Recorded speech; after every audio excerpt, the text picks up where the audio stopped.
The worst power currently in game is still Sharpshooter. Sharpshooter will give you a revolver instead of an MP5 during Rebellion. The revolver will one-shot regardless of where you shoot, and in the final room, it can still one-shot headshot. It also has an ability called Deadeye, in which, after doing my own research, it is more functionally comparable to the Overwatch version and not the Red Dead version, you insufferable fucking Red Dead fans! Anyways, how this ability works is that it auto targets the guards. And when you press the ability again, it will immediately kill any of the highlighted guards. This is still the worst power in the game, because if everyone chooses Mingle over Rebellion, then you will have chose this power for nothing. Number 8, we have Weapon Smuggler. All this ability does is it lets you drop flashbangs and grenades for you or other people to pick up. And this is more of like a trolling thing. It's not really good in any situation whatsoever. Flashbangs can be used as an annoyance tool to make your opponent's screen white in whatever situation you would need that for. And grenades are just a ragdoll tool because they don't do any damage in non-PvP game modes, and even in PvP game modes, they don't really do that much damage. Now at the number 7 spot we have Black Flash, and this is because it is very, very inconsistent.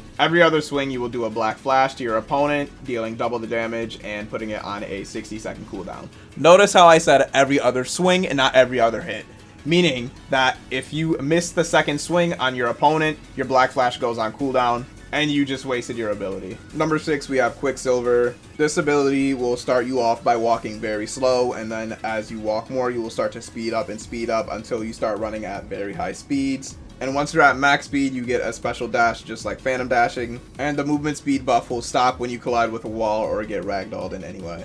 This ability does not deserve to be a mythic ability whatsoever. It is just not useful in any situation, even with the recent buff that made the build up twice as fast. Now that we're past the abilities that do absolutely nothing, let's get into the one game wonders. Number 5, Super Strength. Triples your knockback from the push, but it triples the cooldown of the push. Usually in red light, green light, it can confirm a kill, and after red light, green light, the power is useless. And people might bring up, yeah, you can push people out of the door at the last second and Mingle. The regular max level push can do that too. So number 4, Trickster, also another one game wonder. Trickster gives you an ability that allows you to trip people, giving them longer ragdoll time than the push, and it also gives you a banana you can throw. Anyone that steps on the banana will trip, and the banana has a 60-second cooldown. You can use this to trip people off the glass in Glass Bridge, and that's about it. Now we finally get into the top 3, and all 3 of these abilities are actually good in more than one game. Number 3, we have Phantom Step, and this will give you 2 quick dashes that are very spammable.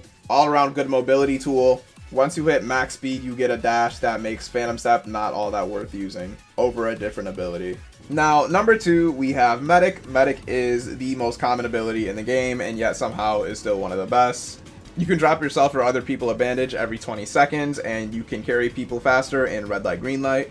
They rebalance this ability where instead of immediately healing, you have to go through a animation, which will slow you down. However, it does heal you more than before. And because of how many games this is useful in, it is very deserving of the number 2 spot.